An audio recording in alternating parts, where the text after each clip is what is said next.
Bonjour mes frères et sœurs. Que la grâce de Dieu soit sur vous qui avez accepté de pouvoir nous suivre en ce moment ici. Voici encore une occasion que l'Éternel nous accorde de pouvoir partager avec vous sa parole. La dernière fois, nous étions en train de parler du Saint-Esprit, dont la promesse était une des conséquences de la restauration que l'Éternel était en train de promettre aux enfants d'Israël. Nous avions essayé de décortiquer avec vous et de voir quel était le travail du Saint-Esprit dans l'Ancien Testament et quel travail le Saint-Esprit est en train de faire aujourd'hui dans le Nouveau Testament. Mais il n'y avait pas que ça comme conséquence. Il y a aussi d'autres implications que nous pouvons chercher à tirer de la restauration. Et aujourd'hui, nous allons parler de la restitution comme étant une implication de la restauration.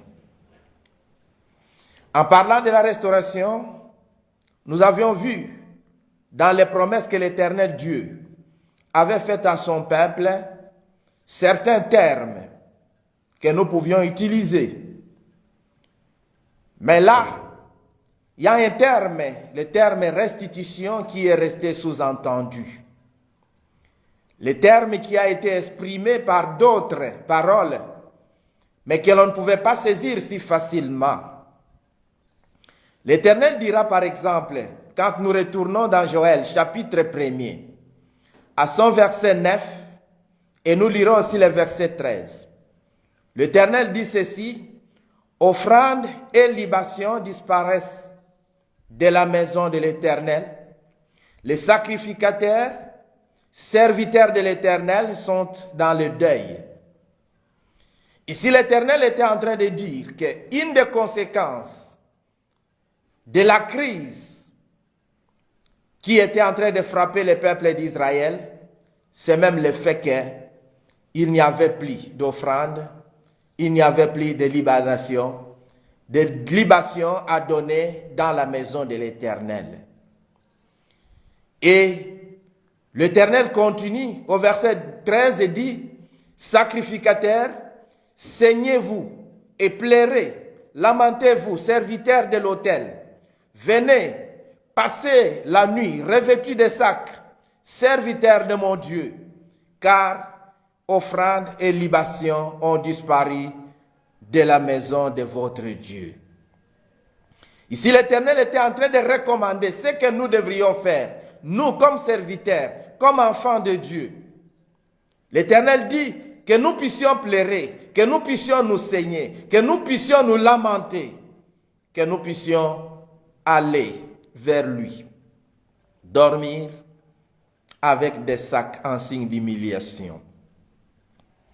Mais tout ceci, l'Éternel le disait en vue de quelque chose. Quand il demandait au peuple de pouvoir revenir à lui, il le fait en visant une certaine finalité. Il dit ceci: maintenant encore, dit l'Éternel, revenez à moi de tout votre cœur, avec des jeûnes, avec des pleurs et de lamentations.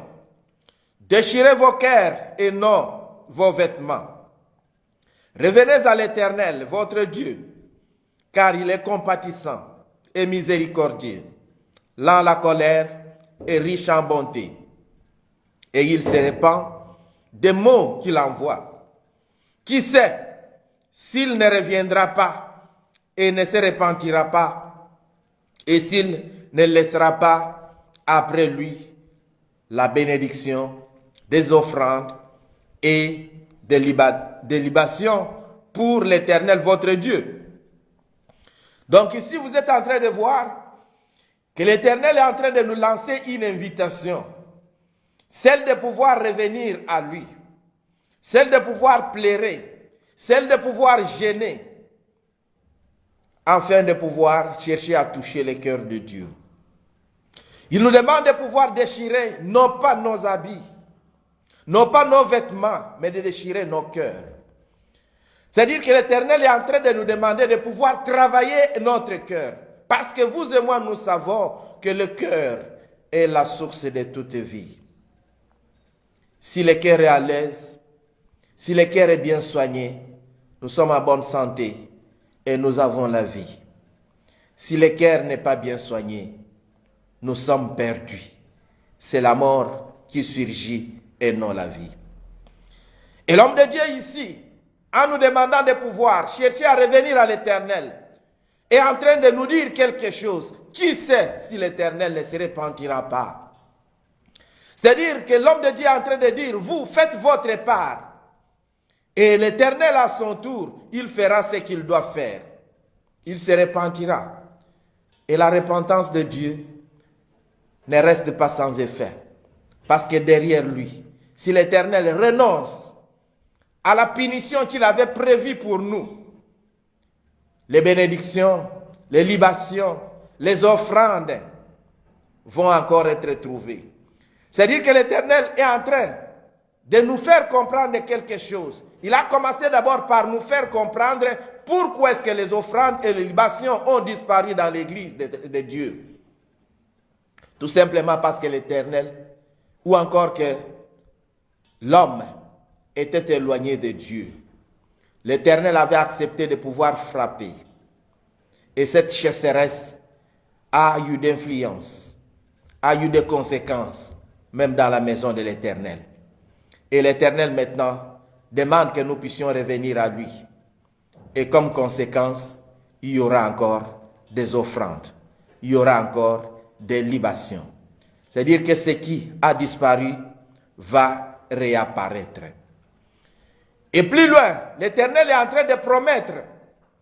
Quand il parle aux enfants d'Israël, il promet. Il dit, je vais vous restituer les années dévorées par les sauterelles. C'est-à-dire que l'Éternel est en train de promettre ici, de dire, ce que vous avez perdu pendant le temps de la chasseresse, pendant le temps de la crise, pendant le temps où les sauterelles ont dévoré tout ce qui était en train de vous rassurer la vie, je vais vous les redonner. Je vais vous les restituer. L'Éternel est bon dans sa bonté. Il nous fait même restituer ce que nous avons perdu pendant notre temps d'éloignement. Pendant que nous avons rétrogradé ce que nous n'avons pas dû obtenir. Quand nous revenons à l'Éternel, l'Éternel nous les conserve et il nous les donne. Mais alors, pourquoi est-ce que l'Éternel demande que nous puissions revenir à lui? Pourquoi est-ce qu'il veut restaurer? Parce que tout ce que l'Éternel fait, il le fait pour une raison. Derrière ceci, il y a quelque chose qui est caché. Quoi par exemple? Quand nous lisons, toujours dans Joël, mais au chapitre 2, à ces versets 26 et 27, la Bible nous dit ceci. Vous mangerez et vous vous rassasierez. C'est-à-dire que l'Éternel dit ici, quand il va restaurer, nous allons manger et nous allons nous rassasier. Mais nous allons manger, nous rassasier pour faire quoi? Il dit, et vous célébrerez le nom de l'Éternel, votre Dieu. L'Éternel ne nous restaure pas tout simplement parce qu'il prend plaisir de pouvoir nous restaurer. Quand il le fait, de notre part, il attend quelque chose. C'est-à-dire que l'Éternel s'est dit, moi j'ai fait ma part, je vous restaure, je vous restitue ce que vous avez perdu pendant que vous étiez loin de ma face. Mais de vous, je suis en train d'attendre quelque chose. Ce que l'Éternel est en train d'attendre de nous, c'est que nous puissions célébrer son nom. L'Éternel dit, vous célébrerez le nom de l'Éternel, votre Dieu, qui aura fait de grands prodiges. Et mon peuple ne sera plus jamais dans la confusion. La restauration permet que vous puissiez sortir de la confusion. Si vous dites que vous êtes restauré et que vous continuez à ne pas savoir qu'est-ce qui est bon à faire, qu'est-ce qui est mal à laisser, c'est-à-dire que vous n'êtes pas réellement restauré. L'Éternel veut nous restaurer afin que la confusion puisse cesser. Et il dit, et vous saurez que je suis au milieu d'Israël, que je suis l'Éternel, votre Dieu, et qu'il n'y a point d'autre, et mon peuple ne sera plus jamais dans la confusion. L'Éternel le fait, il restaure son peuple pour une autre raison, pour que le peuple se rende compte qu'il est au milieu de lui. Mon frère, ma sœur, vous ne pouvez pas dire que le peuple est au milieu, que Dieu est au milieu du peuple, si l'Éternel Dieu laisse ce peuple-là vivre dans la confusion. L'Éternel ne restaure pas un peuple qui ne peut pas arriver à le reconnaître comme étant vivant au milieu de lui. L'Éternel dit ici, quand vous serez restaurés, vous saurez que je suis l'Éternel votre Dieu et que je suis au milieu de vous.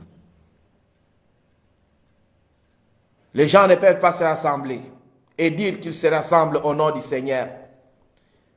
Les gens ne peuvent pas dire qu'ils sont assemblés au nom de l'Éternel si l'Éternel ne peut pas agir au milieu d'eux. Ce n'est qu'une réunion de famille peut-être. Mais partout où les gens sont assemblés au nom de l'Éternel, l'Éternel réagit, l'Éternel enlève la confusion. Mais cherchons, parce que notre objectif, ce n'est pas revenir au message que nous avons déjà donné. Mais notre objectif, c'est arriver à un autre message parce que nous avons parlé de la restitution comme étant une implication de la restauration. Allons-y un peu dans Genèse chapitre 12. À partir du verset 10 jusqu'au verset 13, nous lisons. Il y eut une famine dans le pays, et Abraham est descendu en Égypte pour y séjourner, car la famine était grande dans le pays. Comme il était près d'entrer en Égypte, il dit à Sarai, sa femme, « Voici, je sais que tu es une femme belle de figure. Quand les Égyptiens te verront, ils diront, c'est sa femme, et ils me tueront, et te laisseront la vie. Dis, je te prie, que tu es ma sœur, afin que je sois bien traité à cause de toi, et que mon âme vive grâce à toi. » Vous savez que le chapitre 12 de Genèse commence et traite de l'appel d'Abraham. Abraham a été appelé. Il a entendu la voix de l'Éternel qui lui disait, « Sors de ton pays, sors de ta famille et va là où je vais t'amener. » Abraham accepte. Il est obéissant, il accepte de pouvoir sortir et suivre l'Éternel. Mais vous savez que toutes les fois que l'Éternel nous a appelés, quand nous acceptons de pouvoir répondre à l'appel de l'Éternel, les difficultés commencent. Et ici, vous êtes en train de voir que la première difficulté qu'Abraham va rencontrer à cause de son appel, c'est d'abord la séparation d'avec sa famille. Abraham doit sortir parce que l'Éternel ne l'a pas appelé et ne l'a pas laissé travailler dans son pays, dans sa famille. Mais l'Éternel lui demande de pouvoir sortir. Quand vous avez été appelé à suivre Jésus-Christ, à accepter Jésus-Christ comme Sauveur et Seigneur, la première difficulté que vous avez rencontrée, ou la première difficulté que vous devriez rencontrer, c'est celle de vous séparer de tout ce qui faisait votre joie. Abraham était dans son pays, il était dans sa famille, il vivait erré. Abraham n'était pas le fils d'un pauvre. Et même si il était le fils d'un pauvre, Abraham avait le domaine dans lequel il se trouvait à l'aise. C'est comme toi et moi. Avant de pouvoir venir à Christ, nous étions en train de mener une certaine vie. Et peut-être que nous nous trouvions à l'aise, nous nous trouvions errés. Nous étions contents de pouvoir mener cette vie-là. Et quand Jésus-Christ nous a appelés à pouvoir venir à lui, la première recommandation, c'est d'abord nous séparer de cette vie-là que nous avions menée quand nous étions encore dans le monde. Peut-être que tu étais en train de mener ou que tu es en train de mener une vie d'impudicité. Et cela te plaît, parce que cela te paye. Une vie de mensonge, parce que cela te paye. Une vie de mendicité, parce que cela te paye. Une vie de crime, parce que cela te paye. Une vie de vol, parce que cela te paye. Mais quand tu viens à Jésus-Christ, la première chose, c'est savoir accepter de te faire violence parce que tu dois abandonner cette vie qui t'a conduit ou qui t'a dirigé pendant tout ce temps où tu étais dans le monde.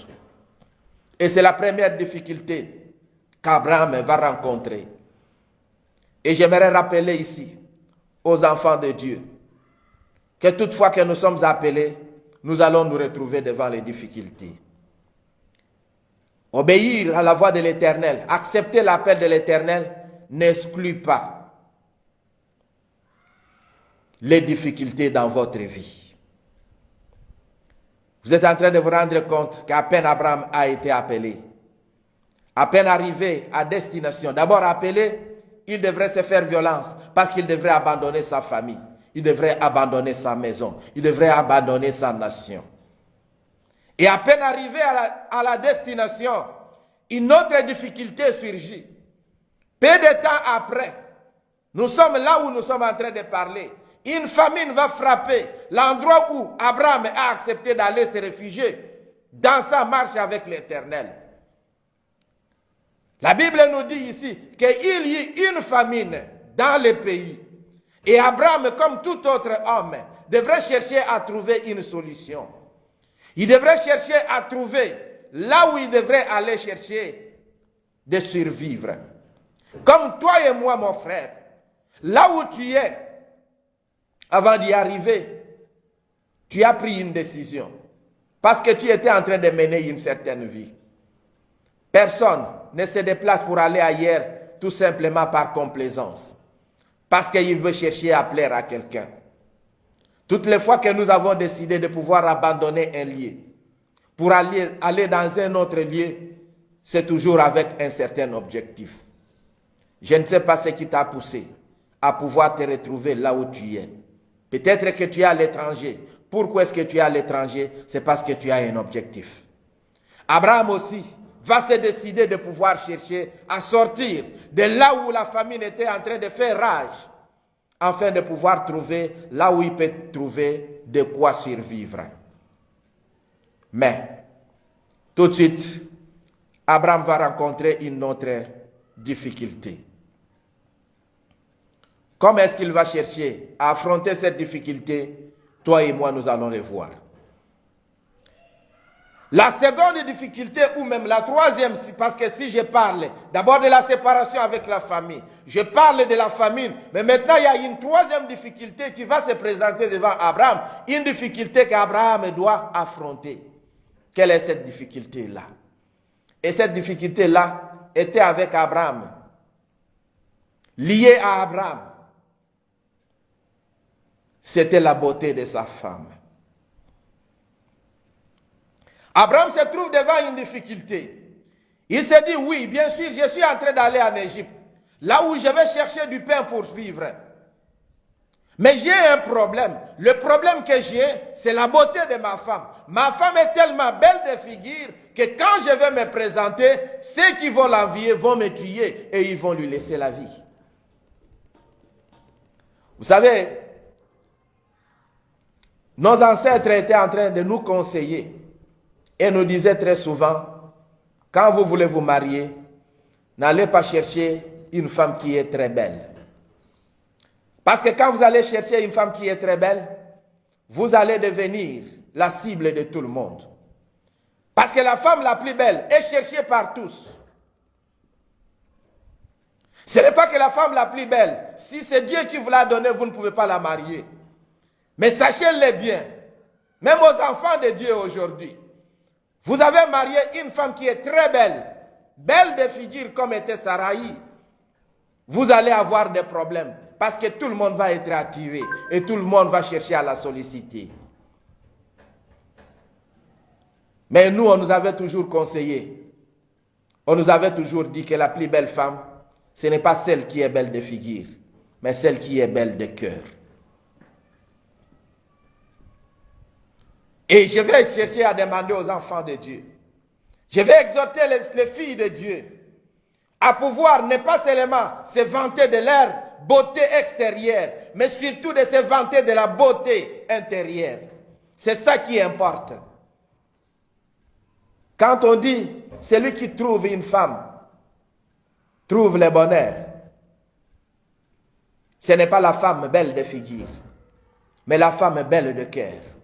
C'est celle-là qui est le bonheur pour son mari. Abraham se retrouve devant cette difficulté. Et ici, la précision qui est donnée, Abraham dit à sa femme Sarai, je sais que tu es belle de figure. Il précise, il ne voit pas la beauté interne. Et cette beauté interne de Sarai, nous allons même la découvrir dans sa réaction à la demande de son mari. Et alors Abraham va demander à Sarai de pouvoir mentir, de pouvoir accepter qu'elle soit appelée sa sœur et non son mari ou encore sa femme. Vous savez, peuple de Dieu, que quand on a peur de la mort, on est poussé à tout faire. On cherche une solution et il y a facilité qu'on puisse se lancer même dans les mensonges.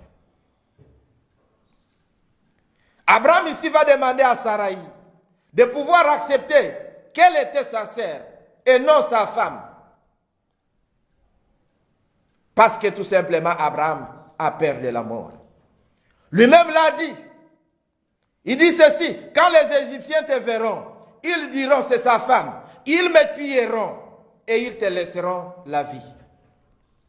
La peur de la vie a perdu dans Abraham la foi de celui qui l'a appelé, a perdu la grandeur, la puissance, la protection que celui qui l'a appelé pouvait bien lui assurer. Combien nous avons fait la même chose qu'Abraham? Parce que nous avons peur de perdre un travail, parce que nous avons peur de perdre un mariage, parce que nous avons peur de pouvoir mourir, nous nous lançons dans tout. Abraham s'est lancé dans les mensonges. Et il a cherché à impliquer dans ces mensonges-là sa propre femme. Et celle-ci a accepté. Abraham n'a pas vu que celui qui l'a appelé était capable de pouvoir le protéger en déclarant que Sarah était sa femme. Combien nous avons péché pour ce dont personne ne peut nous arracher. Ce qui est à nous. Pourquoi est-ce que nous avons menti? Vous allez vivre une vie difficile. Vous allez mener une vie difficile à cause de votre mensonge. Votre femme vous avait déclaré qu'elle est votre sœur et quelqu'un d'autre va la prendre. Tu vas vivre avec les soucis qui rongent ton cœur. On va chercher à vous séparer. On vous met l'un ici, l'autre là-bas. Tout simplement parce que tu as déclaré que c'était ta sœur. Tu vas mourir de froid pour rien. Tout simplement parce que tu as cherché à protéger ta vie. Et Abraham ici va chercher à se présenter de cette manière-là. Dire que Sarah était sa sœur et non que Sarah était sa femme. Mais pour quel objectif? Parce qu'il veut conserver sa vie. Il veut préserver sa vie. Ici, Abraham me dit quelque chose. Quand on me laissera la vie, je t'en prie, dis que tu es ma sœur, afin que je sois bien traité à cause de toi et que mon âme vive grâce à toi. C'est-à-dire qu'Abraham veut vivre grâce à Sarah. Mais Abraham ne veut pas livrer sa vie pour Sarah. Il demande à Sarah de pouvoir accepter de pouvoir entrer dans ses mensonges afin de pouvoir préserver sa vie. Ici, il ne voit pas les sauvegardes de la vie de Sarah, mais il veut sauvegarder sa propre vie. Ça, c'est Abraham. Dans cette circonstance-là, il s'est retrouvé à pouvoir choisir de craindre des hommes et non craindre Dieu. De chercher à plaire, à tromper les hommes et non plaire à Dieu. Donc, La beauté de Saraï pour Abraham n'était pas un sujet de joie, mais un sujet de mort, un sujet de soucis, un sujet de risque. La beauté de Sarah était devenue ce point-là qui pouvait attirer Abraham à pouvoir chercher à perdre sa vie. Je ne sais pas, devant les situations que tu es en train de connaître, comment est-ce que tu es en train de réagir? Est-ce que tu réagis comme Abraham a réagi? Ou bien toi, tu es en train de chercher à réagir avec l'Éternel? Je disais, les difficultés sont devant nous. L'Éternel les met toujours sur le chemin de ceux qu'il a appelés.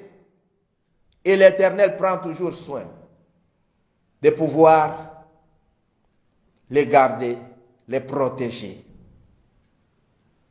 Il met sur ton chemin les difficultés. Il ne te demande pas de pouvoir les dévier, mais il te demande de pouvoir les affronter. Il te rassure qu'il est avec toi, qu'il va combattre avec toi. C'est même la raison pour laquelle il dira aux enfants d'Israël, l'issue de ce combat ne dépend pas de vous, mais de moi. Et si vous avez cette assurance que l'issue de votre combat ne dépend pas de vous, mais ça dépend de l'Éternel, vous pouvez être tranquille. Dites la vérité. Dites ce qui est vrai. Le reste, l'Éternel va s'en occuper. Ça ne sera pas votre problème. En mentant ici, Abraham a péché contre un principe. Parce qu'ici, il a dit à Sarah, grâce à toi, je vais vivre. Grâce à toi, je vais être bien traité. C'est-à-dire les gens, quelqu'un qui cherche à vivre sur le dos des autres. Je m'accroche à toi, je m'accroche à une certaine relation parce que à cause de ça, je vais vivre. On va bien me traiter. Combien de gens ont menti au nom des autres parce qu'ils veulent être bien reçus? Parce qu'ils veulent être bien traités. Combien ont dit, je suis de la famille de tel. Aujourd'hui, beaucoup de gens sont en train de mentir, à s'accrocher au nom des autorités politiques. Je suis de la famille de tel, pour qu'on puisse les prendre avec considération. Menteur. Cela va vous coûter et peut vous coûter toute la vie. Je disais, Abraham ici a péché contre un principe, le principe de l'amour. Il disait aimer Sarah, mais il n'était pas en train de respecter les principes de l'amour. Le principe de l'amour dit ceci, dans Jean chapitre 15 à son verset 13. Le plus grand amour que quelqu'un puisse montrer, c'est de donner sa vie pour ses amis. C'est-à-dire que si vous dites ou vous déclarez à quelqu'un que vous l'aimez, vous devez être prêt à pouvoir livrer même votre vie à cause de lui. Mais ils sont très nombreux qui ont toujours dit, je t'aime, sans toi je ne peux pas vivre. Mais ils ne sont jamais prêts à pouvoir donner leur vie pour les autres. Ils ne sont jamais prêts à pouvoir donner ou encore se donner ne fût-ce qu'un petit sacrifice pour celui qu'ils ont déclaré aimer. Pour celle qu'on a déclaré aimer. Si vous n'êtes pas prêt à pouvoir donner votre vie pour votre ami, ne déclarez jamais que vous l'aimez. Et combien à plus forte raison nous devons donner notre vie pour notre femme, pour notre mari. Vous chantez partout que vous aimez votre mari. Vous chantez partout que vous aimez votre femme. Vous chantez partout que vous aimez vos parents. Vous chantez partout que vous aimez vos enfants. Mais vous n'êtes pas prêt à pouvoir donner votre vie pour eux. Vous donnez ne fût-ce qu'un petit sacrifice. Quel est donc le signe de l'amour que vous avez? Comment est-ce que vous pouvez démontrer que réellement vous m'aimez si vous n'êtes pas prêt à pouvoir donner votre vie pour moi?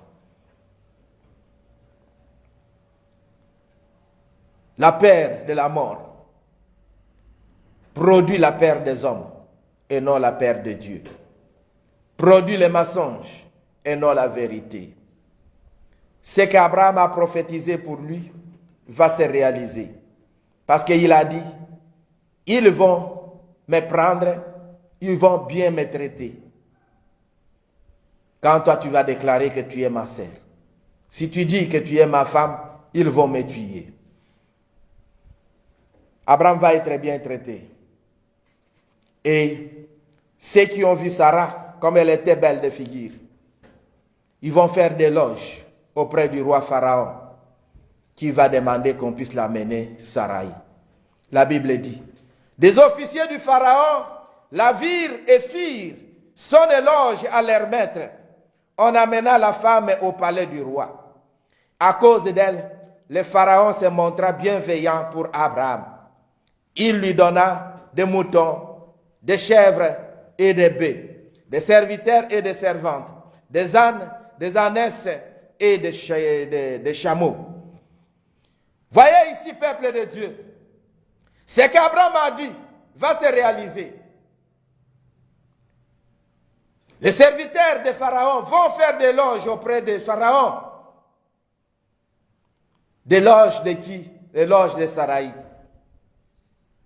Et Pharaon va demander qu'on puisse l'amener. Sarai va se retrouver dans la maison du roi. Et comme récompense, il va se montrer bienveillant envers Abraham. Il va lui donner des bétails, des brebis, des chèvres, des boucs, des chameaux, des ânesses, des ânes. Il va lui donner tout cela. C'est-à-dire, je ne sais même pas comment est-ce qu'Abraham était en train de vivre, errer, voir ces bétails ici se multiplier pendant qu'il savait qu'il l'avait obtenu à cause de la vente, s'il faut que j'appelle ça vente. Il avait livré sa femme et à cause de cela, il va obtenir tout ceci. Peut-être que toi, tu es en train de vivre la même chose. Aujourd'hui, tu es en train de vivre la même chose. Tu as laissé ta femme sortir avec ton patron. Tu as laissé ton mari sortir avec sa patronne. Parce que tu veux obtenir des biens. Parce que tu veux obtenir des cadeaux.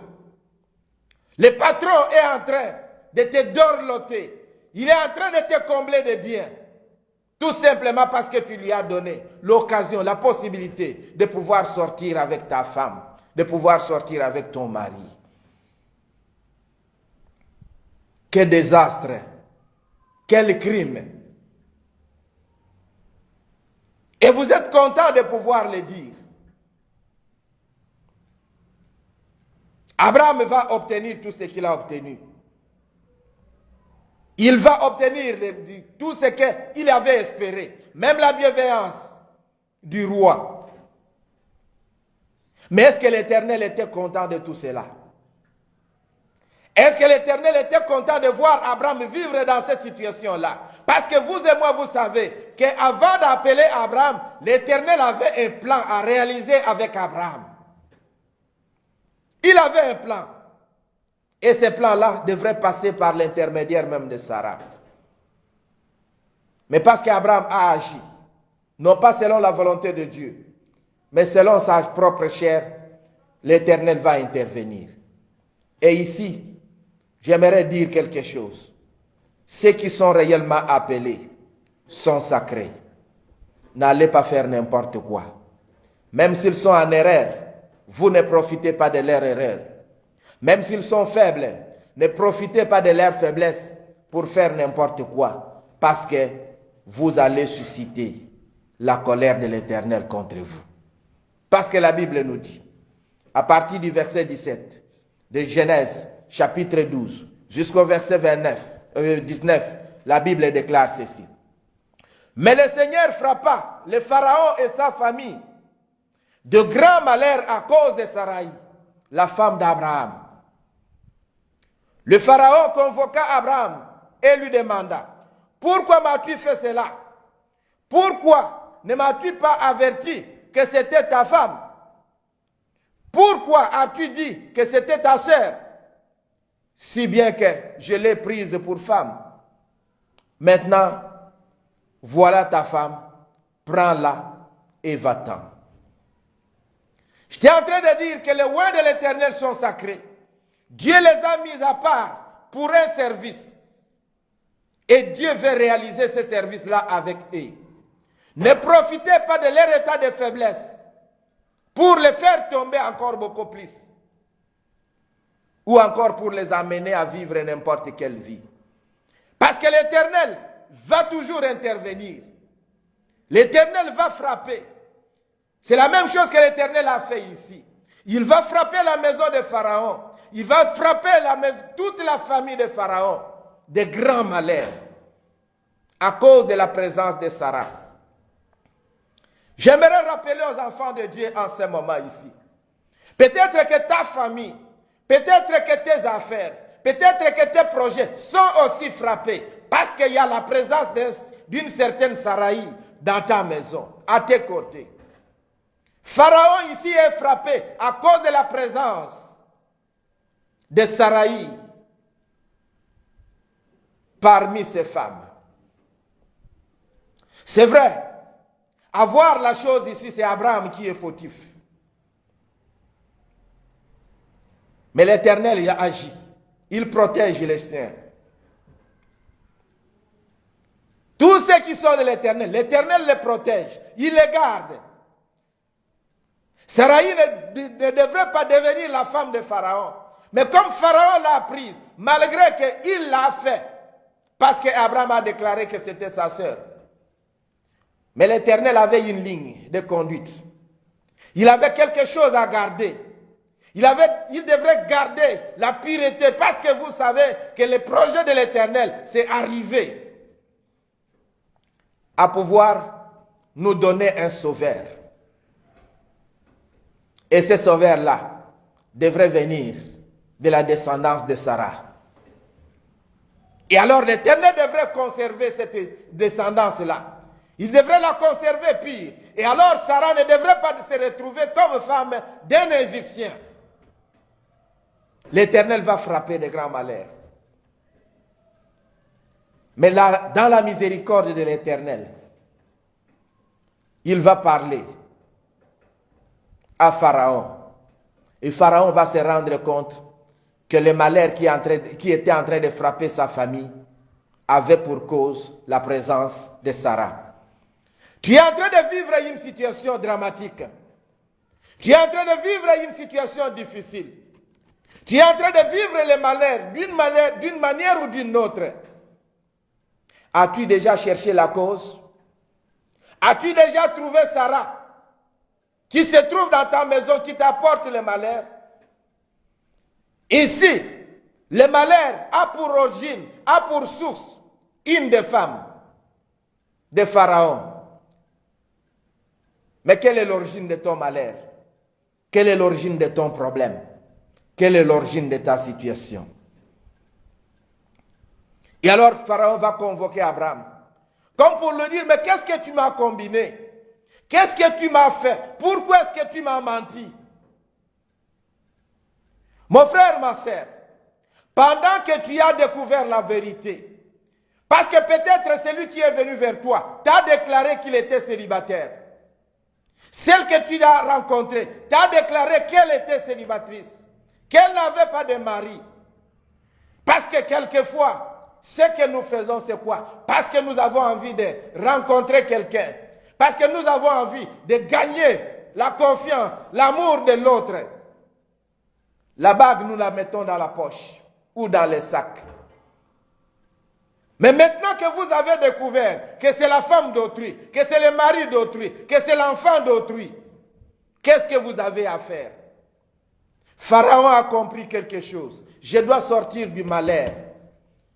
Mon frère, cherche l'origine de ton malheur et cherche à te débarrasser de cela. Pharaon convoque Abraham pour lui dire qu'est-ce que tu m'as combiné? Pourquoi est-ce que tu m'as menti? Tu pouvais bien m'avertir que c'était ta femme. C'était un païen, mais il avait encore la crainte de Dieu. Pendant qu'aujourd'hui, les serviteurs de Dieu, qui connaissent que cette maman qui vient ici, qui est engagée à faire tel ou tel autre service, est la femme mariée, elle a son mari, et vous connaissez même son mari, mais vous acceptez de pouvoir sortir avec celle-ci, afin de pouvoir faire tomber sur la famille d'autrui le malheur. C'est vraiment méchant ce que nous faisons aujourd'hui. C'est vraiment méchant. Pharaon ne savait pas. Il avait été menti par Abraham. Mais l'Éternel l'a frappé. Mais toi, qui le sais, tu penses que l'Éternel ne va pas frapper? Il va te laisser comme ça. L'Éternel ne te laissera jamais comme ça. Maintenant que tu sais que celle qui est à tes côtés, que celui qui est à tes côtés n'est pas à toi, tu dois te faire violence. Tu dois te faire violence. Tu dois la laisser. Parce que c'est ce que l'Éternel recommande.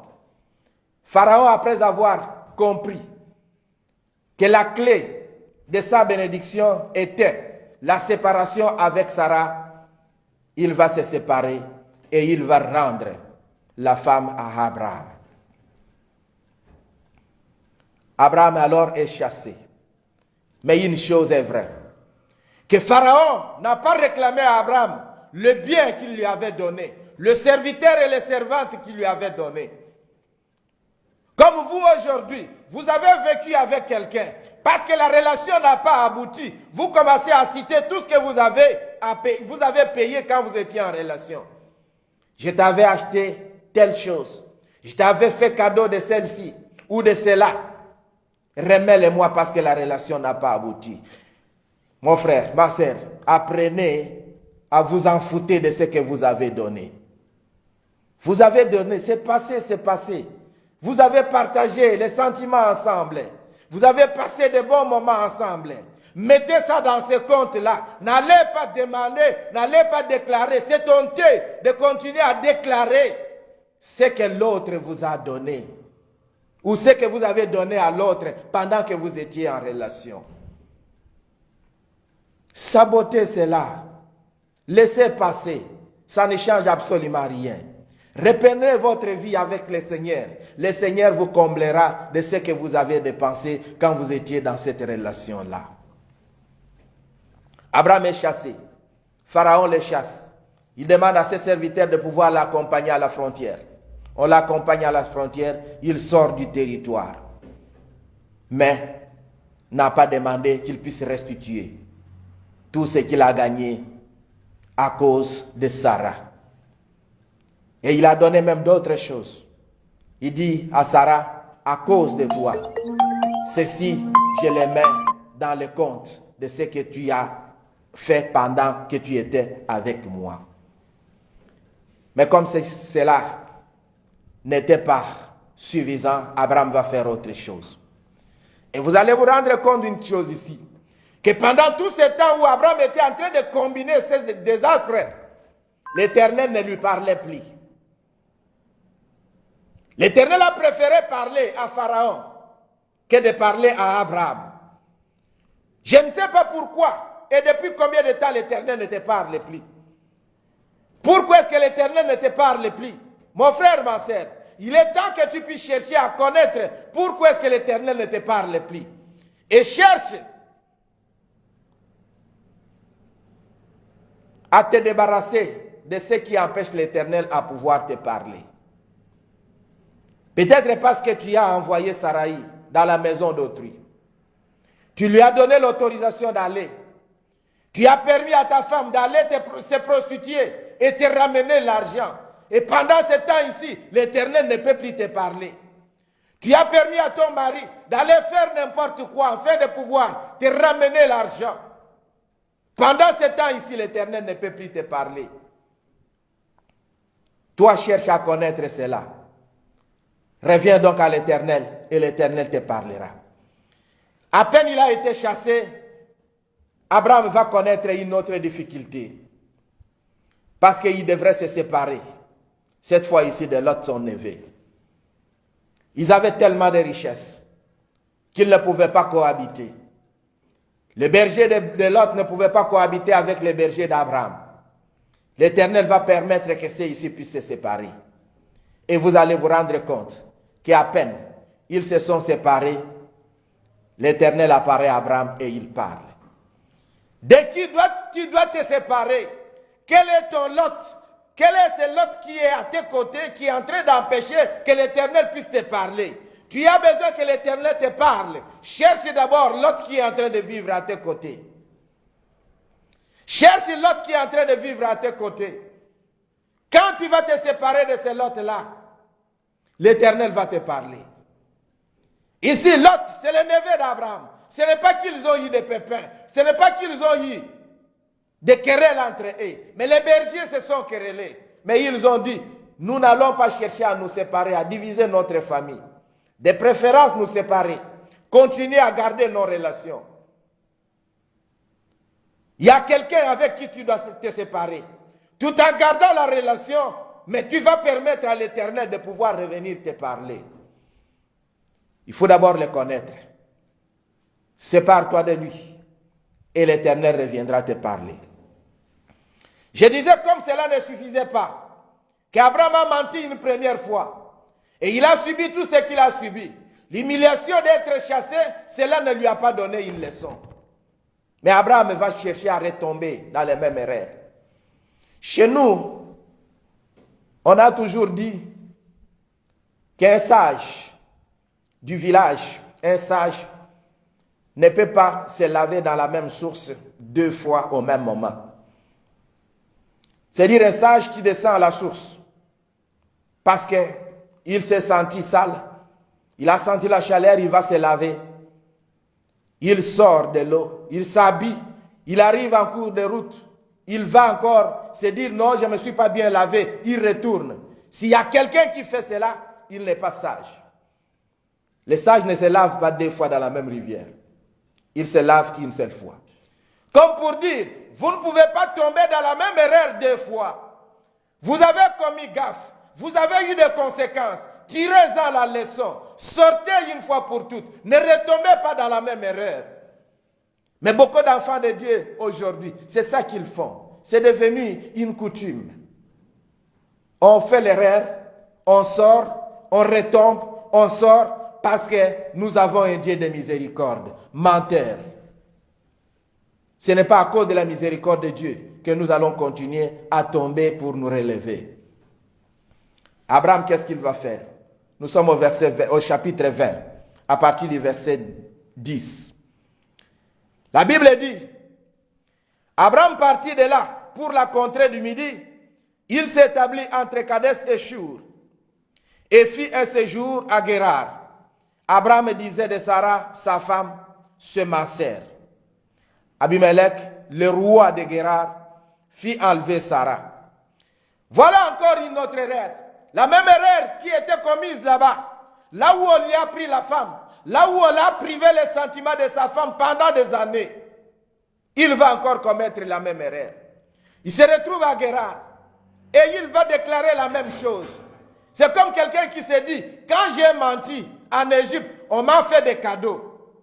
Je suis devenu aujourd'hui riche. Je vais continuer à mentir. Combien de gens qui continuent à mentir, qui continuent à vivre des mensonges, qui continuent à vivre sous la peau des autres.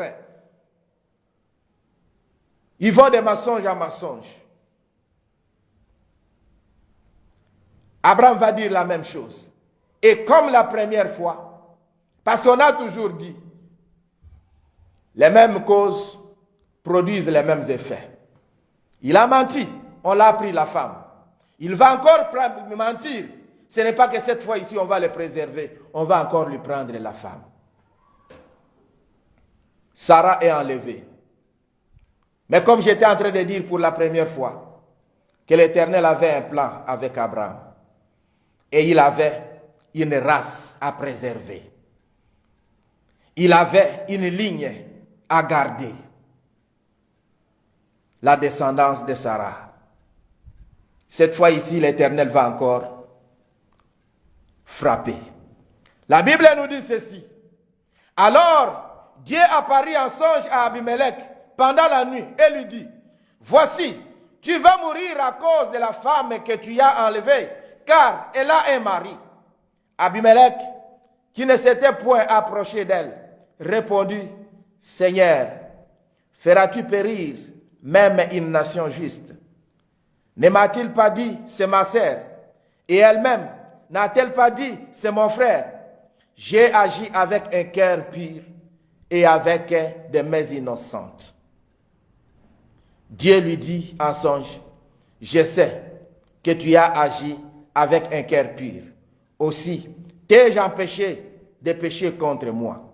C'est pourquoi je n'ai pas permis que tu la touchasses. Ici, l'Éternel va intervenir. Il va lui aussi frapper la maison d'Abimelech. L'Éternel va frapper la maison d'Abimelech. En fin de compte, comme Abimelech n'a pas compris, l'Éternel lui apparaît en songe, comme pour lui dire, tu vas mourir à cause de la femme que tu as. Serviteur de Dieu, servante de Dieu, n'allez pas chercher la mort des autres. Soyez la bénédiction pour les autres. Mais Abimelech ici est innocent. Abimelech dit, il se justifie devant Dieu. Il dit, je ne l'ai pas pris parce que je l'ai envié. Mais je l'ai pris tout simplement parce que lui m'a déclaré que c'était sa sœur. Elle-même a déclaré la même chose. Elle a dit qu'elle était son frère, qu'Abraham était son frère. J'ai agi avec des mains pures, avec des mains innocentes. Je disais, quand l'Éternel a un plan avec vous, il vous préserve. Comme il avait un plan avec Sarah, il l'a conservé. Et l'Éternel dit ici, je sais que tu as agi avec un cœur pur. Et c'est moi qui t'ai protégé. Je t'ai empêché à pouvoir la toucher. Je t'ai empêché à pouvoir coucher avec elle. À t'approcher de lui. L'Éternel est merveilleux. Il préserve ce qui lui appartient. Et si toi, mon frère, si toi, ma sœur, tu sais que tu appartiens à l'Éternel, sache-le bien que tu es préservé, que tu es gardé, que tu es conservé avec soin. Et alors l'Éternel dit ici, je sais que je t'ai empêché. Je ne vais pas détruire ta nation, mais je vais te demander quelque chose. Pauvre et innocent, il va subir. D'abord, on a frappé sa maison. On est en train de lui promettre la mort. Le souci de l'Éternel, ce n'était pas le faire mourir. Le souci de l'Éternel, c'était les préserver, les garder en vie. C'est pourquoi l'Éternel est venu lui parler. Et vous êtes en train de voir ici que l'Éternel ne vient pas parler à son serviteur, mais il va parler même à ces païens-là. L'Éternel fait grâce à qui il fait grâce.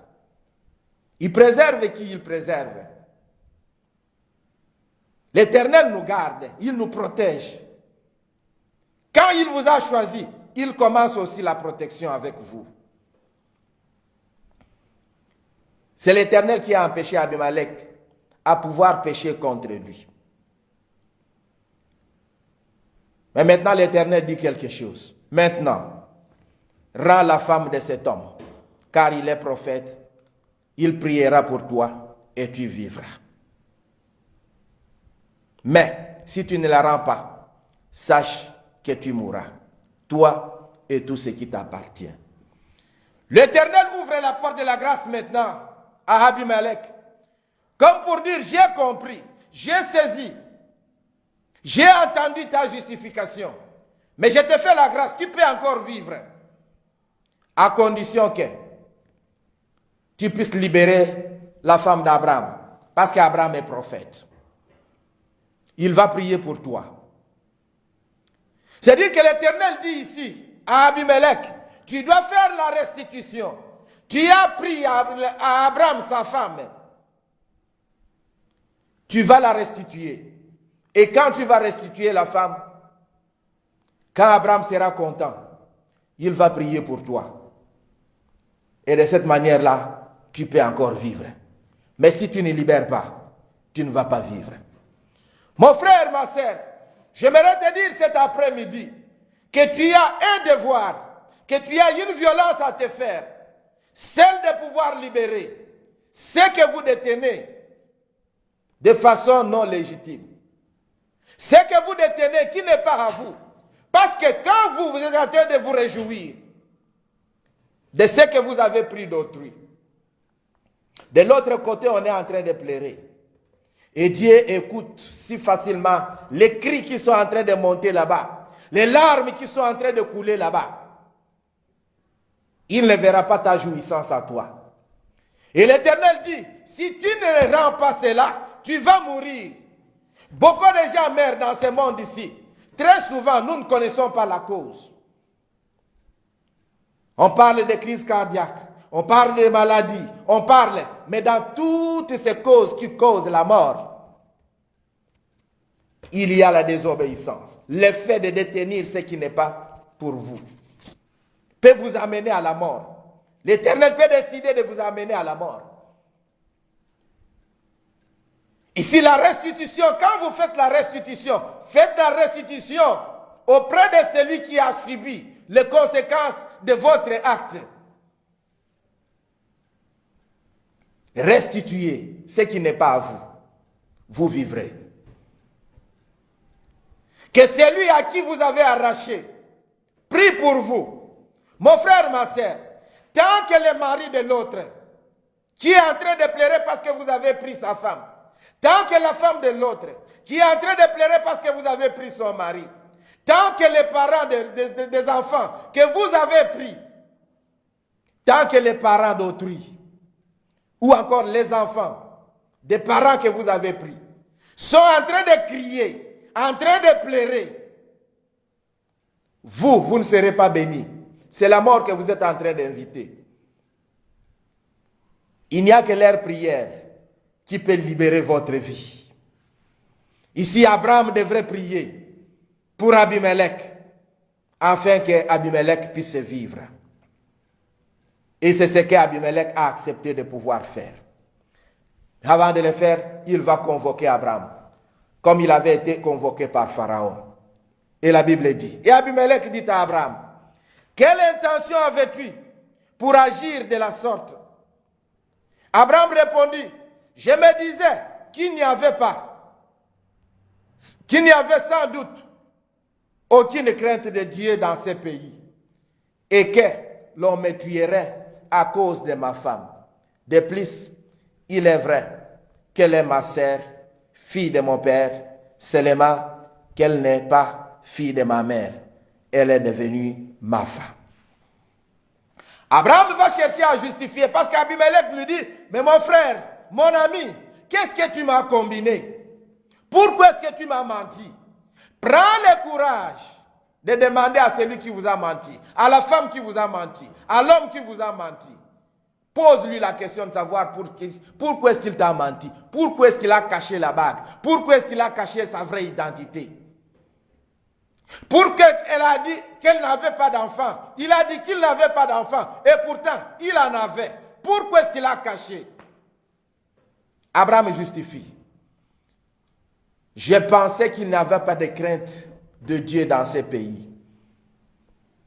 Tu ne dois pas continuer à penser. Tu dois être sûr. Tu dois demander le discernement. Il a pensé et il a conduit toute une famille dans les malheurs, dans la souffrance. Et il va chercher à livrer une demi-vérité. D'ailleurs, elle est ma sœur.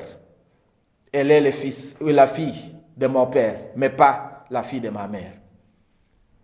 Mais j'appelle ça demi-vérité tout simplement parce que Abraham ne l'a pas amenée là où elle s'est retrouvée parce qu'il l'a pris comme étant sa demi-sœur. Mais il l'a pris comme sa femme. Il n'y avait aucune raison de pouvoir continuer à déclarer qu'elle était sa sœur. Parce que là-bas, elle se présentait comme étant sa femme. Pourquoi est-ce que vous ne pouvez pas chercher à reconnaître ou encore à dire aux autres que celle qui est à vos côtés est votre femme? Celui qui est à vos côtés est votre mari. Et j'aimerais dire à mes sœurs, j'aimerais dire à mes frères, si votre femme n'arrive pas à vous déclarer devant ses amis, devant sa famille, que vous êtes son mari, abandonnez-la. Si votre mari n'arrive pas à déclarer devant sa famille, devant ses amis, que vous êtes sa femme, c'est-à-dire qu'il ne vous aime pas.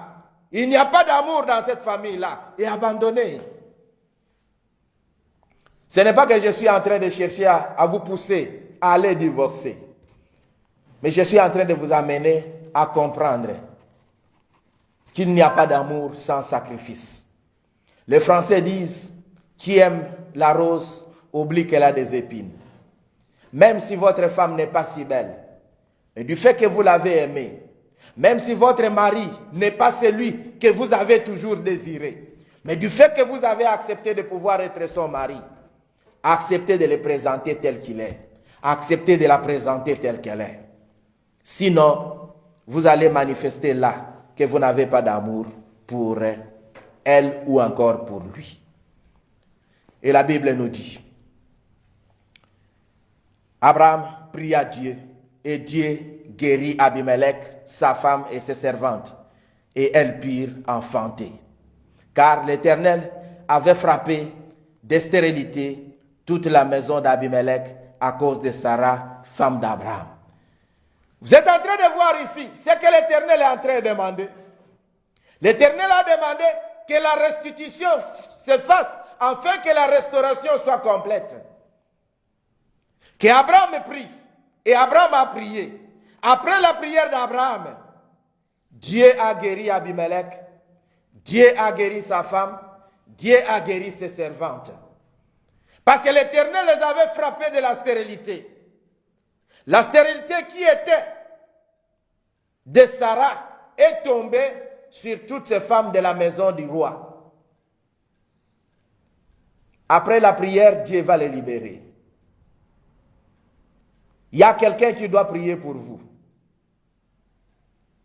Sarah, qui est à vos côtés, a empêché que la bénédiction puisse tomber. Cherchez Abraham qui doit prier pour vous. Quel est votre Abraham? Celui à qui vous avez arraché. Celui de qui vous avez enlevé ce qui lui était précieux. C'est celui-là votre Abraham. C'est lui qui doit prier pour vous.